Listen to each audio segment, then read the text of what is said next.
This case takes place in the UK in the year 2023. Kelly Pitt was born and raised in Newport, South Wales, and by her mid-20s, she was a devoted mother of 3. She had 2 daughters, Lauren and Jordan, and a son named Lewis Bush. Kelly's family described her as a loving, caring mother and a devoted nan, an all-round beautiful woman who was kind, thoughtful, funny, and would help anyone who needed it. She doted on her children, and later her young granddaughter. By all accounts, Kelly tried to keep a warm, stable home, even as she faced hardship being a single mother. Sadly, life tested her with tragedy. In April of 2021, Kelly's eldest daughter Lauren died unexpectedly at the age of just 24, a loss which devastated the entire family. Kelly's own health began to decline after Lauren's death, leaving her physically frail and emotionally drained. Still, she never stopped caring deeply for those she loved, even those who caused her the most pain of all, Lewis, Kelly's only son. He was born when Kelly was just a teenager. In his childhood, Lewis attended schools in Newport. There is no public record of significant mental health diagnoses or special educational needs in his youth. But by his mid-teens, he was already getting into trouble. Those who knew Lewis during his adolescence recall a boy who could be polite and even protective of his sisters at times, but he was someone with a worrying streak of anger. But over time, his temper hardened into outright violence. By the age of just 16, Lewis's aggression crossed a line where he physically assaulted Kelly in 2012 by punching her repeatedly. The family was shocked. How could a son do this to his own mother? But Kelly forgave him, likely hoping that this was just a one-off outburst. But in 2013, he did it again. These early acts of domestic violence signaled that Lewis Bush was becoming increasingly dangerous. In his late teens and early 20s, Lewis's life appeared largely aimless. He had no stable employment. If he did work, it was only in short-lived jobs. He often lingered around his mother's home, relying on her for food and money. Lewis felt entitled to Kelly's support, yet simultaneously, he disrespected and belittled her. Over the years, he became known to the neighborhood as a troublemaker. The police were called to the Pitt residence multiple times for disturbances involving Lewis. The records show multiple convictions, not only for assaulting his mother, but for also terrorizing his siblings and girlfriends. Remarkably, despite these run-ins with the law, Lewis often faced minimal consequences beyond short stints in custody or community orders. Kelly, out of motherly love, sometimes didn't even press charges to the fullest extent, hoping instead that Lewis would reform. There was a notable shift in Lewis's behaviour after the death of his sister Lauren in April of 2021. It was following this that he lashed out at Kelly more frequently. By early 2023, the situation in the Pitt household had reached a critical point. In one notable incident, Lewis was arrested and charged with assaulting Kelly yet again. A court released him on bail while the case was pending, but they imposed strict conditions. Lewis was forbidden from contacting his mother or going near her home. The legal order was meant to protect Kelly from any further harm. Unfortunately, it would prove to be tragically insufficient. On the 9th of May 2023, Lewis decided to ignore the law and his mother's pleas for peace.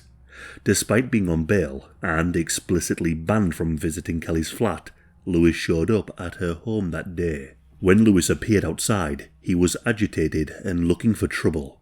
He banged on Kelly's windows, demanding to be let in. He was pestering his mother for cash, even though he contributed nothing to the household. Kelly was understandably alarmed. Having her volatile son turn up unannounced was exactly the scenario the court had intended to prevent. However, faced with his persistence, Kelly allowed Lewis inside, likely hoping to defuse the situation without involving the authorities. That evening, and into the next day, tension and fear gripped Kelly's home. The trouble started with something incredibly trivial, a bacon sandwich. Lewis expected his mother to cook for him and became irate when a hot meal wasn't prepared. By the night of the 10th of May, Lewis's temper was spiraling out of control because his mother refused to make him a bacon sandwich. Kelly was exhausted and she was ill, so she just refused his demands. She reportedly snapped and said that she had no obligation to make him food, and he never paid for anything. This mundane domestic argument rapidly escalated into a full-blown confrontation. Shortly after 9 p.m. on the 10th of May, things escalated. Kelly sensed that the situation was becoming dangerous, so she reached out for help in the only way she could at that moment. She called her daughter, Jordan Bush, who lived nearby in Newport. Over a series of urgent phone calls, Jordan suddenly found herself listening to a nightmare unfold in real time. She could hear her brother Lewis shouting and screaming in the background, and her mother crying out in terror. Kelly's voice was frantic as she tried to hold the phone and fend off her son's aggression. She sounded frightened.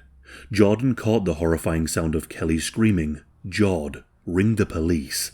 On the other end of the line, 21-year-old Jordan was paralyzed with fear and indecision. This wasn't the first time she had heard her mother and brother in a furious argument. Lewis's outbursts were the norm, as she would later put it. In the past, these altercations would eventually blow over after some harsh words and a few scuffles. Jordan truly believed that this was another one of their regular fights, and it would simmer down by morning. In that panicked moment, Jordan hesitated. She did not call 999. After a few agonizing moments, the phone line went dead. Jordan's heart pounded as she tried calling back, but there was no answer. Throughout that night, Jordan sent a flurry of WhatsApp messages to her mum's phone, begging for a response, but each message went unopened. Jordan tried to convince herself that maybe her mother had fallen asleep or that the situation had indeed just resolved itself, but deep down, a gnawing dread told her that something was terribly wrong. Meanwhile, other family members were also concerned. Kelly's extended family knew Lewis's history, and they feared for his safety whenever he was around. Yet none of them knew just how bad things had gotten on this particular night. In the early hours of May the 11th, with no reply from Kelly, Jordan's worry grew. She attempted to reach her mother again that morning. This time, someone had answered Kelly's phone. But it was Lewis on the line. Lewis put on a casual tone. He said that his mum was in bed unwell and was being sick, implying that Kelly couldn't come to the phone because she was ill. He offered reassurances, but they sounded hollow. Jordan was not fully convinced, but she also knew her brother's volatile nature. If Kelly truly was ill, perhaps she didn't want the emergency services barging in. And so, reluctantly, Jordan waited a little longer, clinging to the hope that her mother would get in touch once she felt a little bit better. But unbeknownst to the family, by this time, Kelly was already beyond help. Not long after Kelly's panicked phone call to her daughter on the 10th of May, Lewis cornered Kelly in her bedroom, and he unleashed his pent-up rage upon his own mother. Kelly was punched in the face and head repeatedly, opening cuts on her face and knocking her to the floor. As she tried to crawl or shield herself, Lewis continued the beating. He kicked and stomped on Kelly's body with full force. Lewis then threw his mother against a mirror, causing jagged mirror glass to shatter and the floor around her. Clumps of Kelly's hair and skin were ripped out. Lewis then concentrated blows on her torso. He stomped on her chest so savagely that he fractured 41 of her ribs, which is virtually every rib bone in her body. Many of these ribs snapped completely, with jagged edges puncturing internal tissues and causing massive internal bleeding. Her lungs were punctured by her broken ribs, and her organs began to fail as internal hemorrhaging set in. Bruises covered her skin from head to toe, some on her arms and hands, suggesting that she tried desperately to defend herself from her son. The terror Kelly experienced in her final moments is nothing short of unimaginable. Neighbours later recalled that they hadn't realised a murder was happening next door. One neighbour thought they heard a single scream that night, but they didn't call the police, assuming that it was just another argument between the mother and son. Throughout the frenzied attack, Kelly's mind must have raced with panic. She had already begged her daughter to call the police, but help wasn't coming. Even after Kelly lost consciousness and died, Lewis didn't stop. He continued to beat her. Evidence by post-mortem analysis show that some injuries occurred after she had died. Instead of calling for an ambulance or attempting any form of rescue, Lewis's next moves were unbelievably cold and calculated, and entirely for self-preservation. As Kelly lay slumped on the bed, he dragged the blood-soaked duvet over Kelly's battered body, covering her up as if to pretend she was simply sleeping. Then, he set about trying to erase evidence of his crime. He tried to mop up his blood-stained footprints and wipe any surface with blood marks on it. However, given the sheer amount of blood from Kelly's injuries, it would have been impossible for any amateur effort to remove all traces. Blood had seeped into the mattress, splattered onto the curtains and onto the walls. Perhaps realizing the futility, Lewis didn't spend too long cleaning up. Instead, he took steps to manufacture a cover-up story. He retrieved Kelly's mobile phone, which had fallen silent after the final call with Jordan. At some point after midnight, he composed and rehearsed a lie. If anyone asked about Kelly, he would claim that she was alive, but ill. With that in mind, he kept the phone near him. Meanwhile, Kelly's body remained in the bed. In the morning of the 11th of May, the aftermath of the murder became a grotesque normality for Lewis. He even took himself on a walk not long after lying to his sister about his mother's state. While out on this stroll, he nonchalantly went and bought himself a beer, a bottle of Stella Artois. CCTV footage captured him that day, strolling through a petrol station shop, and later in the city centre withdrawing cash, showing no signs of remorse or distress for what he had done. Witnesses who saw him in those hours never suspected that this man, just hours before, had brutally tortured and killed his own mother. The crime itself remained undiscovered for almost 2 days. Kelly's daughter Jordan had not heard from her mother since the night of the attack, so she asked her partner Kieran to go and check on Kelly to make sure that she was okay. At around 11:15 a.m, Kieran arrived at Kelly's flat in Newport. The door was unlocked, so he went inside whilst speaking to Jordan on the phone. As he moved through the flat, he described what he was seeing to her. All around he saw broken glass, bloodstains, and signs of struggle. When he reached the bedroom, he found Kelly lying on her back in bed, hidden under a blood-soaked duvet. She was badly bruised, discoloured from the extent of the injuries, and clearly dead. Shaken, Kieran told Jordan what he had found. A neighbour was alerted, and at 11:20 a.m. they phoned the emergency services. Paramedics soon arrived, but of course there was nothing they could do. Kelly was officially pronounced dead. A police investigation was soon underway. The police arrived within minutes from the emergency phone call. First responders were confronted with the grisly scene. They knew right away that they were dealing with a homicide. Detectives described that the early moments of the investigation were emotionally challenging for them all. Seasoned officers were shaken at the sight of a mother so brutally killed in what should have been the safety of her own bedroom. But amidst the shock, investigators swiftly began gathering evidence. From the outset, suspicion fell on Lewis. There were no signs of forced entry to the flat, suggesting that Kelly knew her killer. Family members then informed the police that Lewis had a long history of attacking his mother. This information was a crucial lead. Jordan then told the police about the phone call she had had with her mother. There was little mystery about who might have done this, but the challenge for the police was to find Lewis and gather additional evidence needed to charge him. Police started reviewing CCTV footage from the local area, which proved invaluable. Within just hours, they obtained recordings from the 11th of May and the 12th of May, showing Lewis's movements around town. After this, the case moved quickly. Officers traced Lewis to an address in the Moorland Park area of Newport. At around midnight, police units surrounded his home. Lewis was taken by surprise, and he surrendered without a physical struggle. As he was handcuffed, bodycam video captured a disturbing reaction.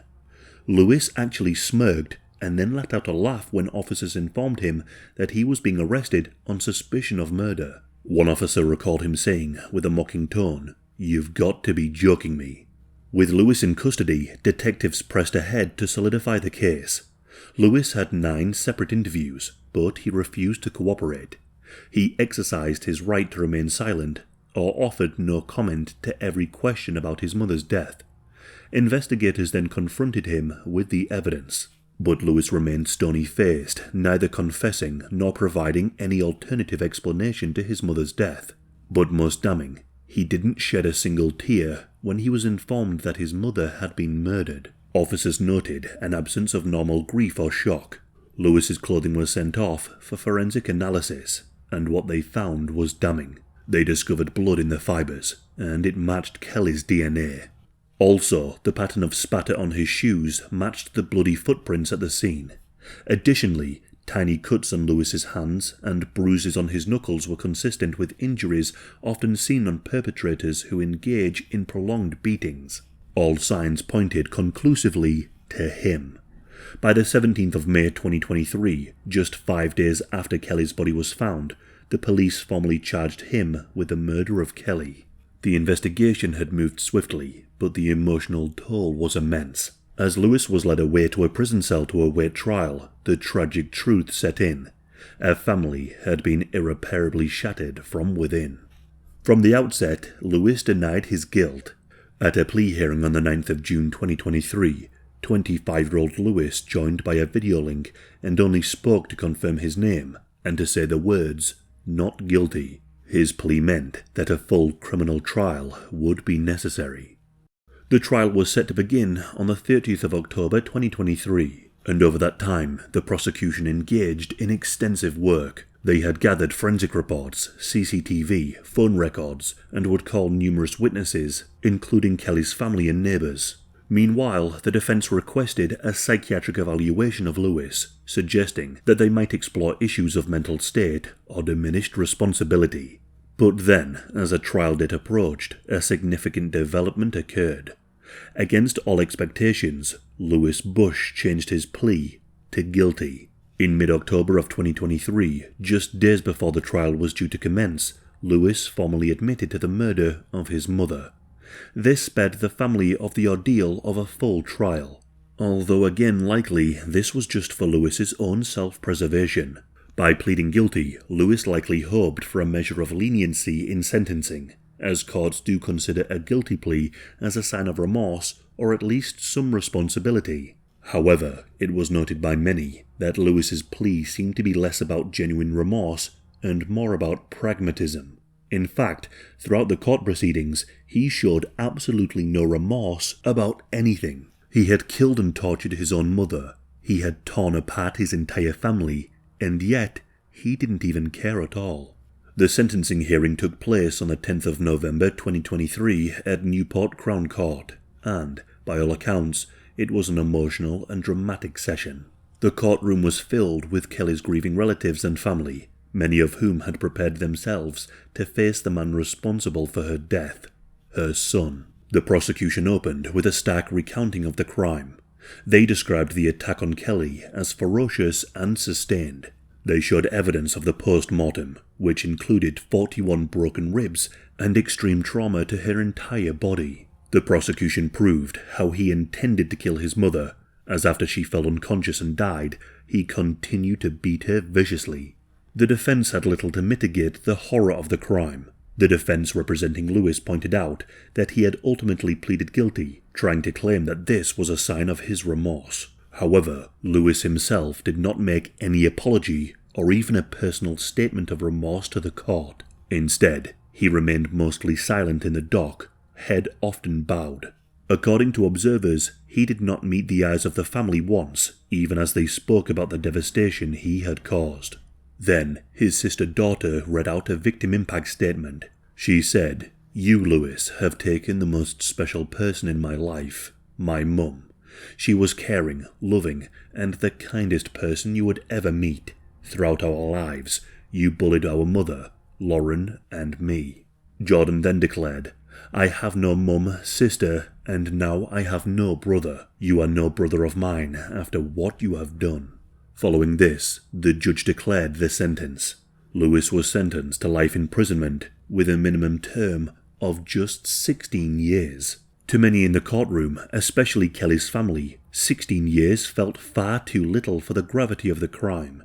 Lewis was asked if he had anything to say, but he just simply shook his head, and with this, Lewis was taken away. Following the murder and the trial, Jordan spoke about how deeply her mother's death had affected her. The case became a warning in campaigns against domestic abuse, with police urging victims and witnesses to seek help before it's too late. As for Lewis, he still to this day shows no remorse, and he may be free by 2039 in his 40s. For many, they believe that this is no justice at all.